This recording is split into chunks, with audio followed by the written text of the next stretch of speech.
두 번째 강의를 시작하도록 하겠습니다. 우리는 왜 글을 쓰는가? 이 두 번째 시간에는 우리의 글쓰기가 우리의 내면을 치유하는 기능을 하기 때문입니다. 여러분, 가장 최근에 무슨 일로 여러분 화가 났습니까? 또 그것을 참지 못해 어떤 형태로든 표출한 적이 있는지 한번 생각해 보시기를 바랍니다. 여러분, 요즘을 살아가는 사람들은 여러 가지 신경병적인 증상들을 한두 가지씩은 다 안고 살아가고 있는 것 같습니다. 이 만성적인 스트레스와 또 이 피로에 시달리고 또 마음은 텅 비어 있고 영혼은 무기력하기만 합니다. 이 헨리 나우에는 이 현대인들의 정서를 네 가지로 표현하고 있습니다. 단절된 세상, 또 뿌리 없는 세대, 소망 없는 사람들, 외로운 사역자. 이 네 가지의 형태로 표현되는 이 현대인들은 이 각각 자신들의 삶에서 철저하게 고립되어 있다, 그렇게 진단하고 있는 것입니다. 셀 수도 없는 수많은 사람들과 SNS로 이 거미줄처럼 얽혀 있고 또 일신상의 소식은 그 어느 때보다도 빠르게 폭넓게 전달되고 있지만 요즘 사람들은 그 어느 시대보다 더 깊은 고독과 이 고립감에 빠져 있는 것입니다. 그리하여 해서 깊고 따뜻한 관계들을 통한 이 분노와 이 화의 탈출구들은 모두 막혀버리고 이제 속에서 끓어오르는 이 분노를 다스리지 못합니다.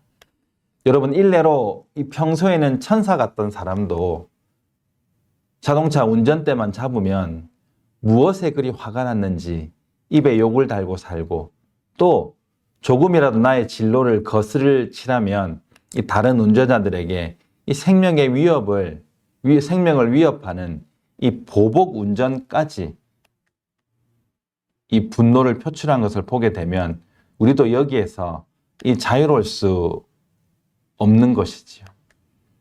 참으로 화가 난다, 화가 나.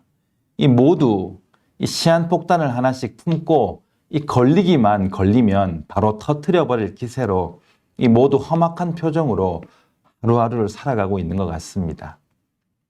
여러분, 제 표현이 좀 과장되고 좀 거칠더라도 이해해 주십시오.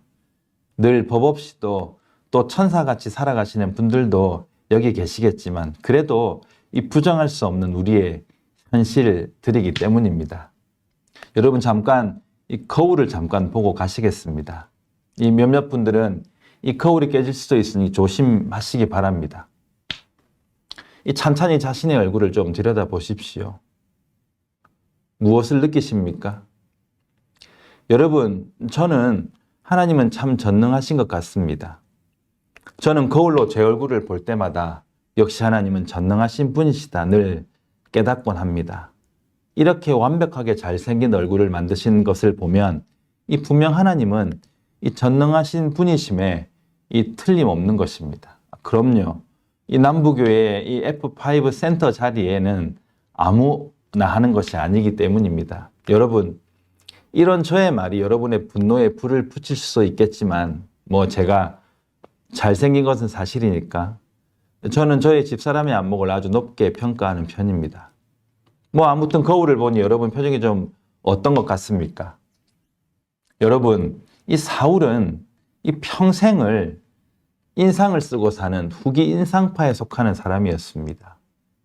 사울은 자신보다도 한참이나 어리고 후배요, 신하요, 이 사위인 다윗을 향해서 이 무한 경쟁심과 이 질투심으로 열등감에 사로잡혀 거의 미칠 지경이 되었습니다. 그의 표정은 이 다윗을 보거나 떠올릴 때마다 험상궂게 변하였습니다. 급기야 이 자신 안에 끌어오르는 이 다윗을 향한 분노는 그를 죽이려는 음모로 발전하게 됩니다. 처음에는 마음속으로 저놈을 죽여버릴까 생각하다가 나중에는 입으로 공공연하게 떠들고 다니게 됩니다. 이스라엘의 초대 왕의 입에서 이 공공연하게 내가 내 사위를 죽임으로 살인을 저지르고 말겠다는 말이 이 서슴없이 튀어나오고 있는 것입니다.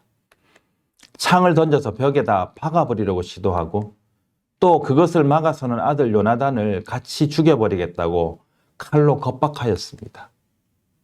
이후에 이 사울은 다윗을 제거하는 일을 이 자신의 정권의 가장 중요한 이 시책 중에 하나로 만들어 버렸습니다.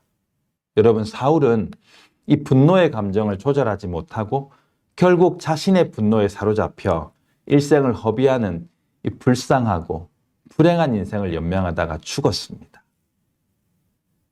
그러나 다윗의 삶도 이 사울의 삶과 같이 그렇게 웃을 일이 많지 않은 그런 슬프고 힘든 삶이었습니다. 우리가 기억하는 바와 같이 그는 이 집안에서 그다지 형제들에게 인정받거나 아버지 이새에게 있어서 인상적이었던 아들은 아니었던 것 같습니다. 이 장인이라고 있는 사람은 늘 자신을 원수로 여기며 죽이려 사생결단하고 달려들었고, 그로 인해서 오랜 기간 망명생활과 이 불안당과 같은 생활을 감내해야만 했습니다. 너무도 억울한 일이었습니다. 자신은 별로 잘못한 것도 없이 이 사울의 눈에 가시가 되어서 떠돌이 생활에 암살자들로부터 매일 밤 쫓기는 꿈에 시달려 이 제대로 잠조차 잘 수 없는 그런 인생이었습니다. 여러분, 목숨의 위협과 또 이 불면증과 억울함에 아마도 다윗은 이 눈물과 슬픔으로 또 통곡으로 하루하루 살아갔던 것을 우리는 그의 시편의 노래를 통해서 짐작해 볼 수 있는 것입니다. 이 다윗의 내면은 사울과 그 속사람에 있어서 별반 다를 바 없었을 것입니다. 그러나 다윗은 사울이 가지지 못한 그러한 세계가 있었습니다. 그것은 하나님 앞에서 울고 자신의 감정을 시로 써서 하나님 앞에서 노래할 줄 아는 사람이었습니다. 이 다윗이 지은 이 탄식 시들을 보면 그의 마음에 응어리져 있는 분노와 억울함과 탄식을 있는 그대로 글로 표현하고 있는 것을 보게 됩니다.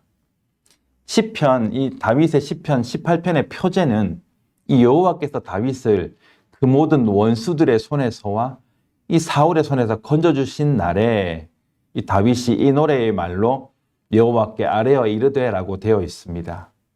이 다윗의 시편 18편 37편과 이 38절의 노랫말은 이러합니다. 내가 내 원수들을 쫓아가리니 그들이 망하기 전에는 돌아서지 아니하리이다. 내가 그들을 쳐서 능히 일어나지 못하게 하리니 그들이 내 발 아래서 엎드러지리이다. 이 원수들에게 이 사무친 고난을 하나님께서 하나님께 아뢰는 탄원과 탄식, 그리고 이 원수들의 속박에서 이 자유케 하신 여호와 하나님께 이 감사하는 내용들이 바로 이 시편 18편의 내용인 것입니다. 여러분, 이렇듯 사울은 다윗만 생각하고 그를 어떻게 죽일까 생각만 하였지만 다윗은 그 원수 대적 사울에게서 눈을 돌려서 이 자신의 탄원을 하나님께 아뢰고 하나님만 바라보는 삶을 살았던 것입니다. 하나님을 묵상하고 그분의 성품과 또 은혜에 대해서 감사의 글을 적고 원수들에 대한 사무친 원한을 시로 적어 하나님께 나아갔던 것입니다. 그리하여서 그는 날마다 하나님께 나아갈 수 있었을 뿐만 아니라 또 그의 속에 있던 분노를 글로 적어서 하나님께 내어놓음으로 하나님의 도우심을 얻고 하나님 마음에 합한 자로 그렇게 살아갈 수 있었던 것입니다. 상하고 이 깨진 마음을 위한 기도와 찬양과 감사시와 이 노랫말로 언어와 문장으로 남겼고, 그것이 다윗의 상한 심령을 치유하는 좋은 이 도구가 되었던 것입니다. 여러분, 우리가 힘들고 어려울 때에 이 시편을 읽어내려가면 어느새 내 마음을 어루만지시는 하나님의 은혜를 시편 기자들의 고백을 통해서 함께 누리고 있음을 발견하게 되는 것은 그들이 써내려간 고통과 우리의 고통이 별반 다르지 않기 때문입니다. 자기 성찰과도 같은 이 다윗의 이러한 내면의 기록은 곧 날마다 하나님 앞에 서는 우리의 일상의 기록들과 맞닿아 있습니다. 그리스도인들에게 있어서 이 글쓰기가 내면을 치유한다 하는 것은 그것이 하나님과 가까워지는 통로이면서 동시에 이 자기 자신을 정직하게 돌아보는 이 성찰의 도구가 되기 때문입니다. 그래서 내면 세계를 일기와 또 글로 표현함으로써 이 자신이 누구인지 어떤 상태인지 알게 되고 또 그것을 가지고 하나님께 나아가는 자들에게 하나님께서는 하늘의 위로를 부어주실 것은 너무도 자명한 일이 되는 것입니다. 저자 김기현 목사는 그리스도인들이 다윗과 같이 이 성경적 관점에서의 글쓰기를 통해서 이 진정한 자아를 볼 수 있다. 그렇게 이야기합니다. 이 겉보기는 멀쩡해 보여도 이 조금만 더 깊이 알게 되면 그 속에서 이 웅크리고 있는 온갖 상처들로 이 갈갈이 찢긴 내면과 마주하게 된다. 그래서 이 글쓰기를 통해서 사랑받지 못하고 용서받지 못하고 상실과 눈물과 원한과 이 분노로 가득 차서 이 겉으로는 예수를 잘 믿고 가정이 행복하고 경제적으로 안정되어도 모든 것이 한순간에 무너질 수 있다는 이 두려움에 사로잡힌 자신을 보게 될 수 있다. 그렇게 말하고 있는 것입니다. 여러분은 어떻습니까? 이 많은 믿음의 사람들이 이 매일매일의 일기를 통해서 이 스스로를 치유하는 은혜를 얻었다고 고백하고 있습니다. 열거해 볼까요? 존 웨슬리, 조지 휘필드, 존 울맨, 데이비드 브레이드너, 토머스 머튼 등 우리가 알고 있는 이 기라성 같은 영적인 거장들은 하나같이 내면을 새롭게 하고 영혼을 각성케 하는 이 풍성한 열매를 일기를 통해서 거두어 드렸다. 그렇게 말하고 있습니다. 그러면 그 일기는 어떻게 쓰면 좋을까요? 여러분, 일기는 분량이나 방법, 이 주제에 아무런 제약이나 제한이 없이 이 유치원생이든 또 학자이든 누구나 쓸 수 있는 것이 바로 이 일기 글입니다. 초등학생 1학년이 쓴 짧은 일기 한 편을 여러분들에게 소개합니다. 제목은 미숫가루입니다. 2021년 9월 29일 수요일, 날씨 오랜만에 비, 제목 급식 미숫가루. 오늘 내가 급식에서 내가 좋아하는 성미숫가루가 나와서 우겼다. 왜냐하면 엄마 이름이 성미숙이다. 크크, 이런 내용입니다. 이 학생은 오늘 학교에서 급식을 먹었는데 이 미숫가루가 급식으로 나왔는 모양입니다. 그런데 그것이 이 자신이 세상에서 제일 좋아하는 이 엄마의 이름 성미숙과 비슷해서 너무 웃기고 좋았다는 느낌을 엄마의 이름에 빗대어서 미숫가루 이렇게 가감없이 이 자신의 감정을 표현해 놓은 것입니다. 여러분, 이처럼 일기는 그저 있는 그대로의 느낌을 누구 눈치 볼 것도 없이 이 자신의 내밀한 세계를 종이 위에 풀어놓으면 되는 것입니다. 자, 여러분 어떻습니까? 아직도 글쓰기가 많이 어렵기만 하신가요? 강의가 끝나면 지금 당장 이 연필과 노트를 찾아서 무작정 한번 써내려가 보십시오. 일기는 이 내적 치유와 영적인 정돈뿐만 아니라 이 좋은 글을 쓰기 위한 이 제일 좋은 연습의 공간이 될 것입니다. 자, 오늘부터 당장 일기 쓰기 실천해 보시면 좋을 것 같습니다. 이것으로서 첫째 주 글쓰기 학교를 강의를 모두 마치도록 하겠습니다. 여러분 오늘 어떠셨나요? 다음 주차 강의를 안내해 드리도록 하겠습니다. 주일 나눠드린 강의 정리 문제는 푸셔서 마지막 강의를 마친 주에 제출해 주시면 됩니다. 이 매주 간단한 글쓰기 과제가 있습니다. 다음 주까지 기도문과 또 일기 한 편씩 써서 제출해 주시면 감사하겠습니다.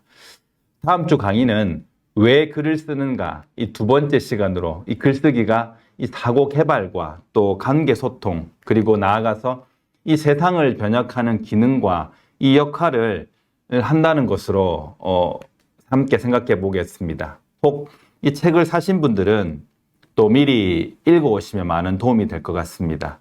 고맙습니다. 이것으로써 이 첫째 주 글쓰기 강의를 모두 마치도록 하겠습니다. 고맙습니다.